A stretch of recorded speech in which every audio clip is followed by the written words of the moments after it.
அனைவருக்கும் வணக்கங்க. இப்போ சிறிய அளவில் நாங்கள் மசாலா தயாரித்து கொடுத்துட்ருக்குறோம். உங்கள் அனைவரோட ஆதரவு இருந்துச்சுன்னா, கண்டிப்பாக இதில் மிகப்பெரிய அளவில் நாங்கள் சாதிப்போம்னு நினைக்கிறேன். நீங்கள் ஏதாவது எனக்கு ஒரு ஹெல்ப் பண்ணணும்னு நினச்சிங்கன்னா, எங்களுடைய மசாலாவை வாங்கிக்கோங்க. குழந்தைகளுக்கு பால் கொடுக்கும் தாய்மார்கள், குழந்தைங்களுக்கு பால் அடிக்கடி கொடுத்துட்ருக்கணும். பால் கட்டாமல் பார்த்துக்கணுங்க. உணவில் வெள்ளைப்பூண்டு, குச்சி கருவாடு, சொரா, பால் சொரா இந்த மாதிரி நம்ம சேர்த்துக்கிட்டு வரணும். ஆல விதையும் பசும்பால் விட்டு நல்லா அரைச்சிட்டு பசும்பாலில் சேர்த்துட்டு நீங்கள் காலையிலையும் மாலையும் குடிச்சிட்டு வந்தீங்கன்னாக்கா பால் நல்லா சுரக்குங்க.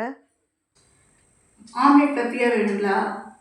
முட்டையோட ஒரு ஸ்பூன் பால் சேர்த்து நல்லா அரைச்சிட்டு போடுங்க. ஆம்லெட் நல்லா ஃப்ளஃபியாக வரும். கொழுக்கட்டை விரிசல் விடுதுங்களா?